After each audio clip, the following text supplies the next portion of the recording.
pesar de que Jorge no quiere recibir agradecimientos, yo le voy a hacer a falta de uno o dos.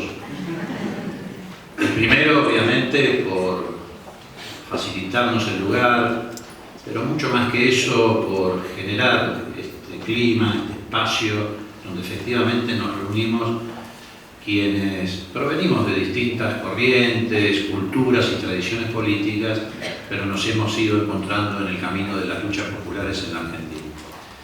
Y el segundo agradecimiento es porque seguramente las gotas paternas que tiene del radicalismo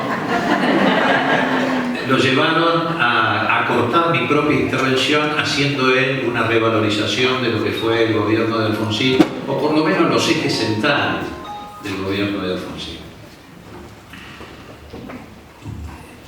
Yo creo que estos 32 años de democracia que nos dejaron ampliaciones de derechos civiles, políticos, sociales, derechos humanos, en realidad nos dejó un legado que es mucho más importante que eso, que es el aprendizaje. La sociedad argentina tuvo pocas oportunidades de hacer este tipo de aprendizaje en un periodo tan extenso e ininterrumpido de democracia. Siempre estábamos metidos en el túnel de la oscuridad, la represión, no solamente la represión física, sino también la represión cultural. Y yo creo que en estos 32 años, y en el ejercicio de ese aprendizaje, fuimos descubriendo muchas cosas como sociedad, colectivamente. Puede ser que otros, más adelantados, intelectuales o dirigentes políticos, militantes, tuvieran conciencia de algunos aspectos, pero como sociedad, colectivamente, por ejemplo, aprendimos cómo se mueven las relaciones de poder en la Argentina, quiénes son sus actores, protagonistas, qué intereses defienden, la gravitación y la incidencia que tienen en la toma de decisiones. Es decir, nos acercamos a un pensamiento estratégico. Los argentinos vivíamos mucho del pensamiento mágico. También en estos 32 años aprendimos a ir reconociéndonos aquellos que pensábamos parecido. Y que efectivamente en distintos momentos de la historia estuvimos parados, yo no diría en veredas diferentes, pero sí en baldosas diferentes. Creo que la experiencia que atravesamos, la decantación que se fue produciendo en estos 32 años,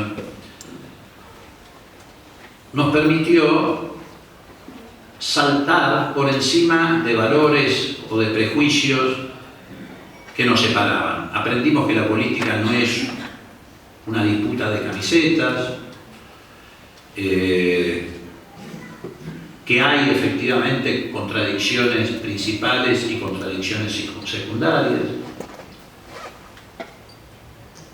Esto fue reconfigurando en estos 32 años el sistema político de la Argentina. Yo creo que ya dejamos atrás y enterramos definitivamente el bipartidismo. Nunca más volveremos a conocer un PJ como el que conocimos, ni una Unión Cívica Radical como la que conocimos. Estamos en una etapa que podríamos denominar de bifrentismo. No nos ocurre solo a los argentinos, esto está ocurriendo en toda América Latina, porque a medida que fuimos profundizando la democracia y también la disputa en torno a la distribución del ingreso, cosa que ocurrió con Alfonsín en la primera etapa y con Néstor y Cristina en la etapa iniciada en el 2003, fuimos definiendo con mucha más claridad nuestro compromiso, nuestras pertenencias, y ahí sí, en qué vereda, no en qué baldosa, sino en qué vereda nos paramos. Por eso, el título de esta charla, Democracia para siempre, patria para todos. Porque representa en lo simbólico esas dos etapas de estos 32 años. La inicial, de Alfonsín, llevando adelante con todas las dificultades que se acaban de describir en un contexto regional que nos colocaba como casi la única democracia en el continente, o mejor dicho, en el sur del continente, rodeada de dictaduras militares, llevó adelante su tarea principal, su tarea estratégica, que era consolidar la democracia. Garantizó democracia para siempre. No solo él, obviamente, tuvo el acompañamiento de la sociedad, pero los que conducen y lideran tienen la responsabilidad de administrar correctamente el esfuerzo de la sociedad. Y después vino otra etapa en estos 32 años, la iniciada en el 2003 por Néstor y Cristina, que trajeron efectivamente el concepto de patria para todos. Nosotros establecemos un puente, o si quieren paralelismos, entre una y otra etapa, por muchas razones, y también en el campo simbólico es muy fácil demostrar el parentesco que estas dos experiencias que atravesamos tienen entre sí. Si remitimos a los derechos civiles, bueno, con Alfonsín tuvimos la ley de divorcio, la ley de patria potestad compartida, algo que hoy está naturalizado. Yo muchas veces hablo con chicas jóvenes, no tanto como quisiera, y no me pueden creer que hace apenas 30 años atrás las mujeres no tenían derechos sobre sus propios hijos, que estos derechos los tenían exclusivamente los hombres. Bueno, estas dos circunstancias que fueron muy importantes, más allá de la que acaba de señalar Jorge en torno al hito que yo comparto, ha sido fundamental, que es el juicio de la Junta, también significaron confrontaciones con el autoritarismo, en este caso con el autoritarismo cultural, que en aquel entonces estaba representado por la corporación eclesiástica, que no de casualidad había tenido complicidades con el autoritarismo político que representaba la República.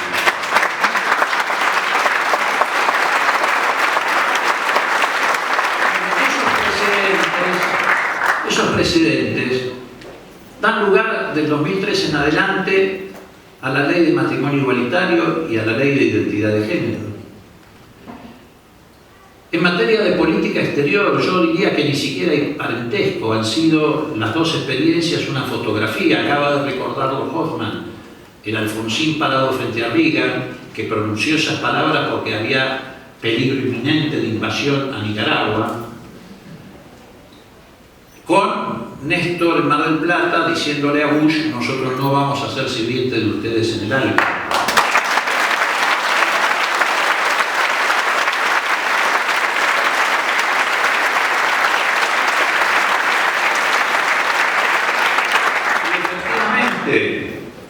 El Mercosur, cuyo puntapié inicial dieron Alfonsín y Sarney, fue la antesala, muchos años después, con el advenimiento de gobiernos populares de UNASUR, la CELAC.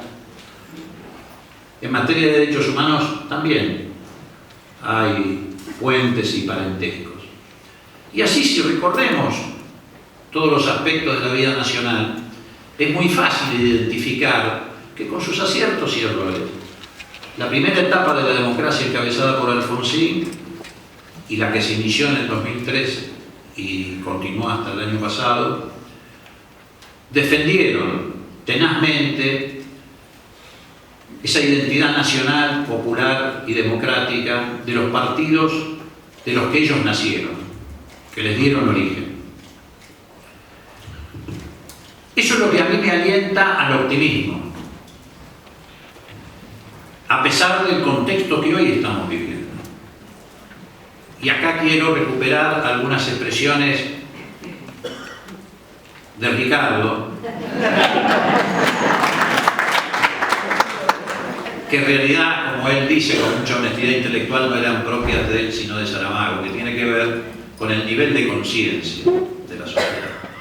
Yo creo que en estos años, en estos 32 años, elevamos como sociedad muchísimo el nivel de conciencia.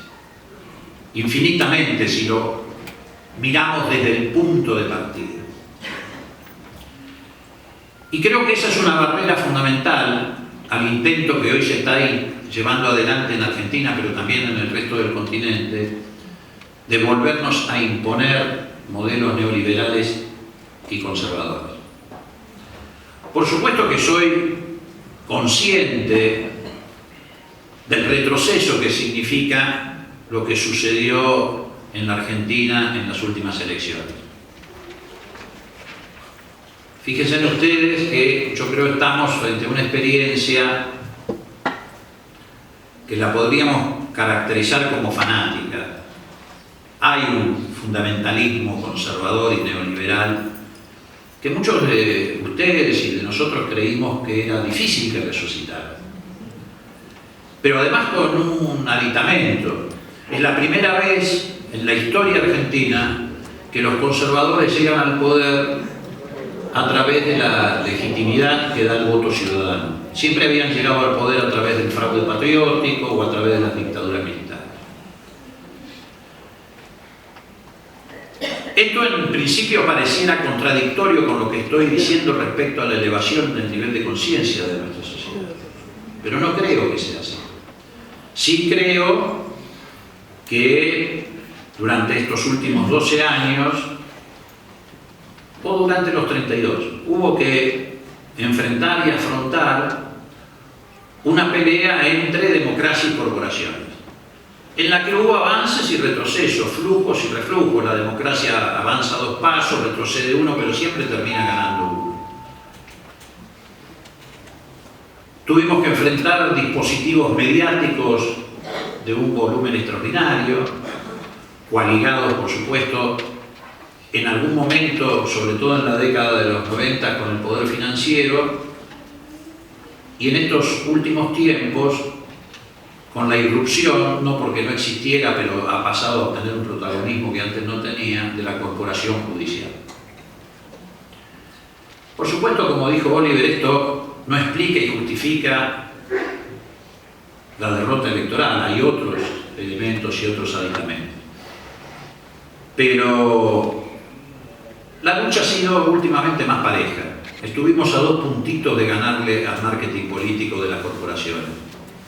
Y eso sí marca un nivel de conciencia, de evolución en la conciencia de nuestra sociedad que es muy importante. Por supuesto, esto me ha impedido que en estos 82 días se haya desatado una verdadera furia revanchista en todos los terrenos. El revanchismo no solo va contra el liderazgo de Cristina, como ella misma lo dijo antes el día 9 de diciembre, antes de dejar el gobierno. No van solo contra ella, en realidad van contra los derechos que el pueblo argentino conquistó.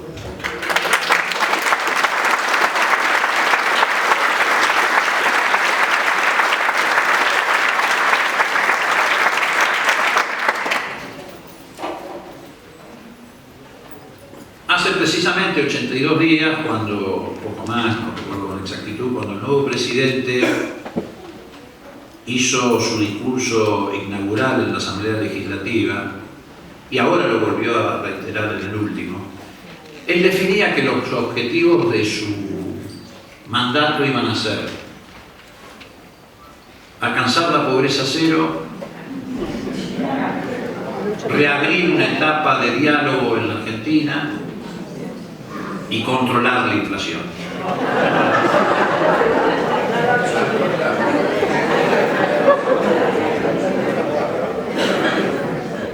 Yo creo que huelga entre nosotros, pero no respecto a la sociedad argentina en su conjunto, hacer un repaso que demuestre que va exactamente por el camino contrario. Pero es bueno hacerlo. Es bueno hacerlo, porque todavía hay muchos compatriotas de muy buena fe que te dicen hay que darle tiempo, hay que esperar los resultados de esta política, y tal vez nosotros, por razones biológicas, más o menos tenemos en cuenta cuáles van a ser los resultados de esta política, porque ya hemos atravesado estas experiencias. Aunque yo debo confesar que me equivoqué en el diagnóstico. Yo pensé, como tantos otros, que íbamos a retornar a la década del 90, y en realidad veo que estamos volviendo el 24 de marzo del 76.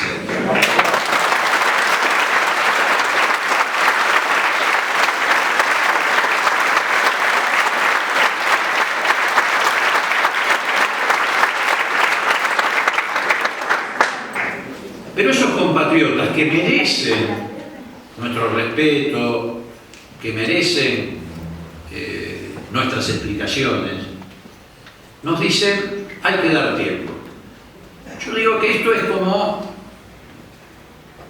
que uno se sube a un avión que está por iniciar el carreteo y de repente ve que sale fuego de una turbina. Obviamente, no solamente movido por el pánico, sino por la responsabilidad, uno tiene que gritar socorro, a pesar de que el avión todavía esté carreteando y no haya levantado vuelo. Y yo creo que en la Argentina ya sobran muchas razones para gritar socorro. ¿Por qué? Bueno, porque se está ejecutando, y precisamente en un lapso muy breve de tiempo, una política que está devastando el aparato productivo de la Argentina. Por supuesto está destruyendo, como se dijo aquí, todo lo que hemos conquistado. Está muy claro cuáles son las dos vigas en las que se sostiene este modelo económico. Por un lado, promover una caída vertical en los ingresos de los trabajadores, de los jubilados y de los sectores medios de la sociedad argentina, como para mostrar al exterior a inversores que nunca vendrán que la Argentina ha alcanzado un nivel salarial parecido al de México, o, como dijo la vicepresidenta Michetti, que nos vamos pareciendo a la India, lo habrá dicho por la existencia de castas.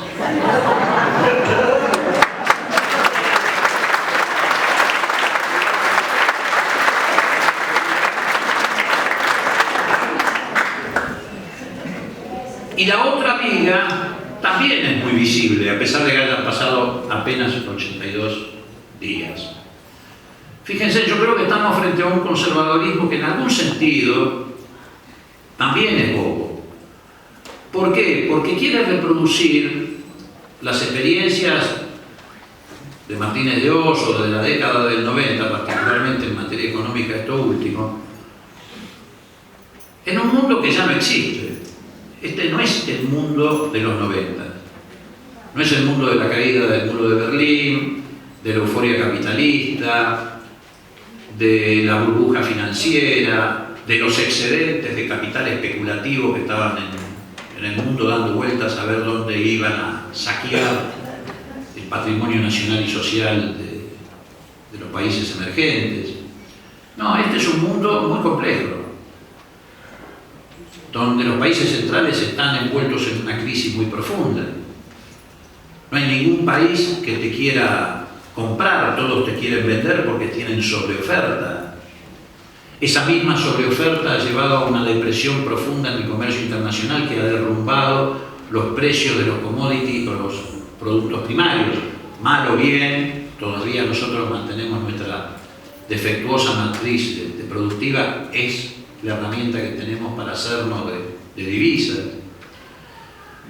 Tenemos a Brasil el destino del 40% de nuestras exportaciones, también atravesando una crisis muy profunda. Es decir, es un mundo agresivo hacia los países emergentes, o en vías de desarrollo, o tantas otras cosas que nos han endilgado para decir que somos la cola del mundo. Por eso, estos países, y en esto hay que estar muy atento a los próximos pasos del gobierno argentino, están desesperadamente volviendo a fomentar los tratados de libre comercio. Es muy probable que Macri pretenda llevarnos al Tratado del Pacífico, que es un ALCA con otro nombre. Ahora uno se pregunta, si el mundo está en estas condiciones, obturado,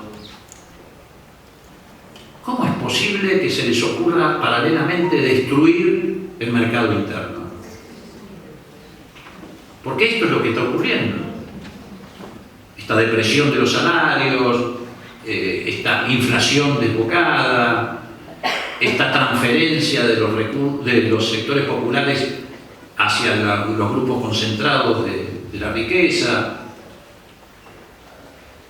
solo puede dar por resultado la destrucción del mercado interno. Entonces inmediatamente surge otra pregunta. Bueno, si tenemos el mundo cerrado y destruimos el mercado interno, ¿sobre qué engranaje va a funcionar la economía? Y si no fuera suficiente nuestra perspicacia, ellos mismos lo confiesan, con el endeudamiento externo constante y permanente. Lo dijo con todas las letras en esta etapa de la extorsión que están haciendo sobre gobernadores e intendentes para que le voten la derogación de la ley de pago soberano. El ministro de Economía dijo con todas las letras: o resolvemos problemas con los buitres, que obviamente es la puerta de entrada para volver al mercado financiero internacional, o tenemos que hacer un ajuste aún más salvaje y brutal. Primero reconoció que efectivamente están llevando adelante un ajuste. Y en segundo lugar reconoció que están dispuestos en todo caso a extender aún más la brutalidad y el carácter salvaje de ese ajuste. Y en tercer lugar, sin querer, reconoció que han decidido que ese ajuste lo pague el pueblo argentino.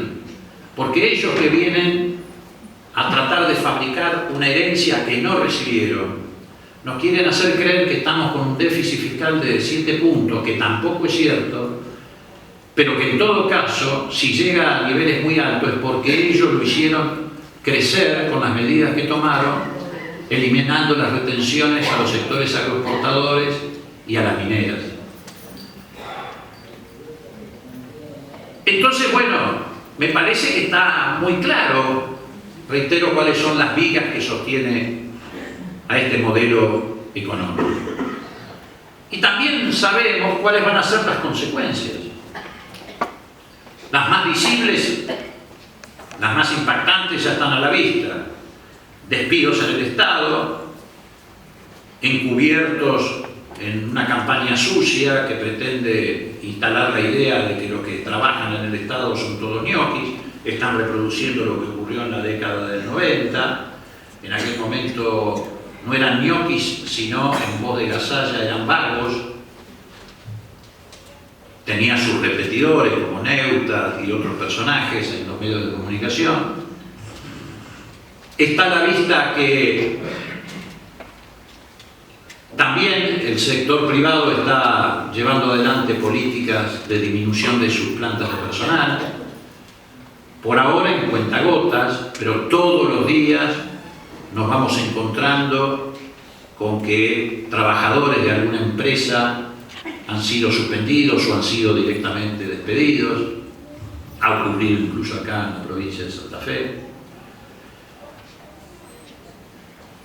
Pero hay otras consecuencias que están todavía menos visibles, pero que a la postre, y más temprano que tarde, desgraciadamente, porque uno no es un portador de malas noticias, van a tener un impacto muy fuerte en el nivel de empleo de la Argentina. Es, por ejemplo, la situación que atraviesan las pequeñas y medianas empresas. Están perdiendo aceleradamente capital de trabajo, tienen muchísimas dificultades para acceder al financiamiento. Por ejemplo, una herramienta habitual de financiamiento que son los descubiertos y tiene un costo del 60%, acceder al crédito significa un 35% y va a seguir creciendo porque en este círculo vicioso de parar un poco el dólar, suben las tasas, bajan las tasas, sube el dólar. Mientras tanto, también se van incubando negocios muy importantes. Me refiero a negocios de los grandes grupos económicos concentrados. Y estas pequeñas y medianas empresas, que van a tener dificultades crecientes, se enfrentan en estas condiciones a una asfixia inexorable, porque además de tener todas estas dificultades, pérdida de capital de trabajo, dificultad para acceder al financiamiento, a eso hay que añadirle que le está cayendo la producción o la venta de los bienes que produce. No hay sector de la economía que a lo largo de enero y febrero no haya descendido en lo que se refiere a despachos de producción o a ventas, el que se le ocurra. Cemento, metalmecánica, marroquinería, cuero. Y esto va a tener una consecuencia. Los dueños de esas pequeñas y medianas empresas que explican el 70% de la mano de obra ocupada en la Argentina seguramente con dolor y mortificación, porque no es la misma realidad de las grandes empresas, donde los CEOs echaban gente con la misma frialdad que ahora lo hacen en el Estado, porque hoy tenemos un Estado tapizado como nunca de CEOs e incluso dueños de empresas que naturalmente vienen a destruir la política pública para engordar las billeteras de sus empresas. En las pequeñas y medianas empresas no existe ese modelo de relación entre el dueño y el trabajador, pero bueno, los dueños van a tener que empezar seguramente a buscar cómo aliviar sus costos y a desprenderse de trabajadores.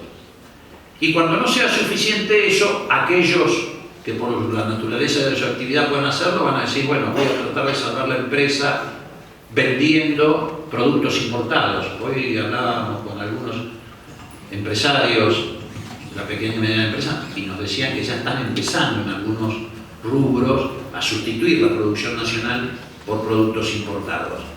Pero esto también es el círculo vicioso que ya conocemos. Cada uno de esos productos importados que ingrese será un puesto de trabajo que se destruya. Y ese puesto de trabajo que se destruya será menos consumo. Y así volvemos otra vez al circuito infernal. Pero lo que no va a ocurrir en esta oportunidad, por eso el proceso se va a acelerar mucho más que en la década del 90, no solo por las circunstancias internacionales, es que los dueños de las pequeñas y medianas empresas comprometan su patrimonio para salvar la empresa. Ustedes recuerdan que en la década del 90 muchos pequeños y medianos empresarios comprometieron su patrimonio y después te los encontrabas por la calle en los años 2000, 2001 y te decían, mira, yo estoy manejando este taxi, pero en realidad yo vendí mi casa, vendí mis autos, etcétera, para tratar de salvar la empresa. Y perdieron las dos cosas, perdieron la empresa y el patrimonio. Pero como eso está instalado en la memoria, registrado en la memoria, esta vez no van a arriesgar el patrimonio. Y el proceso se va a ir acelerando. Y en definitiva, ¿cuál va a ser el resultado final? Que se va a poner en peligro la paz social. El conservadorismo, el neoliberalismo siempre termina quebrando la paz social. Pero en este caso hay un agravante. Como esta gente llegó al gobierno sin el telón de fondo de una profunda crisis económica social, la derecha siempre fabrica crisis económicas para justificar posteriormente los ajustes. Como esta vez no pudieron hacer con el gobierno de Cristina lo que sí hicieron con el gobierno de Alfonsín con el golpe de Estado económico del 89, tienen una dificultad para seguir avanzando. Por un lado, el nivel de conciencia de la sociedad y por el otro lado es el liderazgo, como en Brasil tienen la dificultad que significa el liderazgo de Lula. Entonces se han autoimpuesto generar una crisis. El otro día Macri la intentó dibujar retóricamente en su discurso, que muy poca gente creyó, pero en realidad ellos buscan provocar una crisis de otro tipo, con el argumento reiterado a lo largo de la historia de la corrupción, que es el ariete que siempre usan contra los movimientos populares y los líderes populares, y con la pretensión de llevar a la expresidenta a los tribunales, han decidido avanzar con la complicidad de un entramado mafioso entre fiscales, ex-espías de servicios de información y, por supuesto, algunos medios de comunicación concentrados, en la teoría de que la presidenta tuvo participación en el asesinato del fiscal Nisman. Y yo le quiero decir al gobierno desde acá que esta no es una forma de hacer política. Van a poner en peligro la paz institucional de la Argentina. Si ellos quieren destruir